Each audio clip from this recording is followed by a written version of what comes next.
Selling and upselling, ये दो words तो सिमिलर हैं लेकिन इसका डिफरेंस बहुत बड़ा है। और इसको अगर जो समझ गया और इसको जिसने अपने आप में धारण कर लिया ना, तो फिर उसके काम को, उसके जिंदगी में तरक्की, उसके बिजनेस में चाहे नौकरी में तरक्की कोई नहीं रोक सकता। अब समझना यह है कि सेलिंग हो गया कि कोई कस्टमर आपके यहां आता है।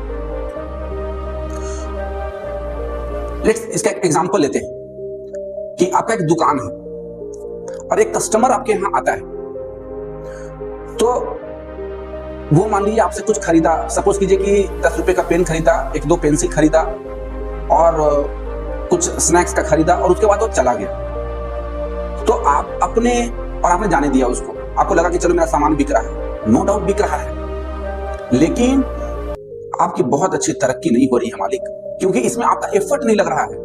आपने सीधा, आपको यह समझना है कि आपने कुछ एक्स्ट्रा बेचा ही नहीं, ये तो जो कस्टमर था उसकी रिक्वायरमेंट था वो लेकर चला गया। आपने सजेस्टिव सेलिंग कहां किया, आप उसको कुछ एक्स्ट्रा कहां बेचे।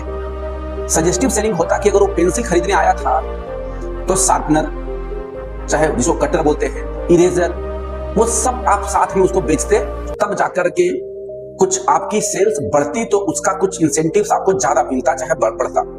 तो ये जब तक आप नहीं समझेंगे किसी भी धंधे में, तब तक वो धंधा आपको बहुत ज्यादा ग्रोथ नहीं देगा। आप साइलेंटली बैठे हुए हैं, जो आता है मांगता है, देते हैं, वो चला जाता है, आपको लगता है आपका दुकान चल रहा है, आपका दुकान चल नहीं रहा है। अच्छा, मैं आपको अपना एक्सपीरियंस शेयर करता हूं कि, और आपको खुद लगेगा कि हाँ सर, ये सेल्स का टेक्निक होना चाहिए या नहीं होना चाहिए। आप किसी भी कंपनी में काम कर रहे हैं, आपको जो भी सैलरी मिल रहा है उतना घंटा करके चले जा रहे हैं, आपकी तरक्की नहीं होगी।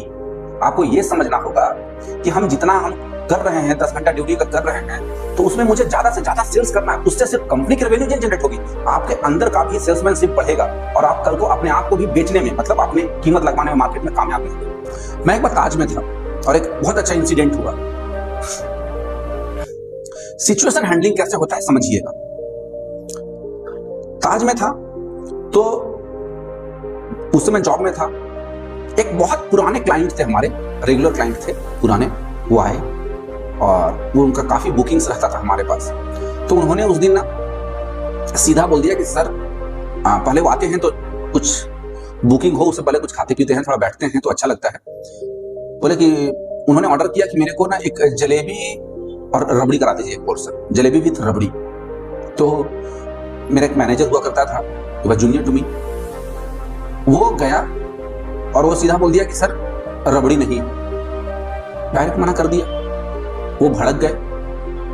अब वहां पे मैं गया, बोले बुलाओ अपने मैनेजर को, बुलाओ, मैं उनको जानता हूं, इतना बड़ा होटल है, ताज में रबड़ी नहीं है, क्या बात कर रहे हो यार। अब उनका गुस्सा जायज था और कभी कभी होता है कि चीजें शॉर्ट कर जाती है। फिर उन्होंने मुझे बुलाया, मैं गया, मैं बैठा और आप मानोगे नहीं, एकदम गुस्से में थे। तो मैंने एक कॉम्प्लीमेंट्री ड्रिंक्स, एक छोटा सा ऑर्डर करवाया पहले बाहर से, जब सिचुएशन मुझे पता चला तो ऑर्डर कराकर पहले एक मॉकटेल्स मंगवा दिया। गर्मी का दिन था और थे तो एसी में, लेकिन थोड़ा सा मैं बोला कि एक मॉकटेल्स सर के लिए लेकर आओ पहले, और उसके साथ बैठने लगे। सर क्या बात कर रहा है ये मैनेजर आपका, बोल रहा है मैं रबड़ी मांगा हूँ, रबड़ी नहीं है। मैं बोला सर ऐसी बात नहीं है, रबड़ी है, नया नया मैनेजर बेचारा, इसको पता नहीं होगा अभी, तो आपको करवा देते।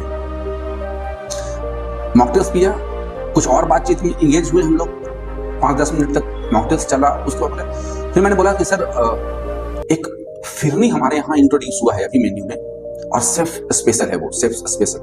तो वो बोले आप, तो मैं वो फिरनी करवा देता, मतलब पहले आप एक बार ट्राई करके देखिए, रबड़ी तो आपको सर खाइए ना, कोई इशू नहीं है, लेकिन एक बार आप फिरनी टेस्ट करके देखिए सर, क्या शानदार बनाया है सर। बोला अच्छा ऐसी बात है, अब लाओ। मंगवाया, उनको फिरनी दिया एक पोर्शन, पहले से एक मॉकटेल पिया था, एक फिरनी खाया और उनका लगभग समझ लो पेट भी और मीठे का जो भूख था वो मिट गया। तो मैं उनको बोला कि सर आप जैसा बोले, मेन्यू में आपका जो ये चल रहा है, सारा जो मेन्यू डिसाइड हो रहा है, इसमें फिरनी करवाएं या फिर ये डलवा देते हैं। बोलता सर रबड़ी से अच्छा अभी थोड़ा डिफरेंट फिरनी लग रहा है सर, तो फिरनी ही करवा दिया। तो मैंने फिर फिरनी करवाया और फिरनी करवाने की वजह ये था कि रबड़ी सही में नहीं था। तो डायरेक्ट नहीं बोलकर चीजें घुमा कर भी तो इंट्रोड्यूस करके किया जा सकता है।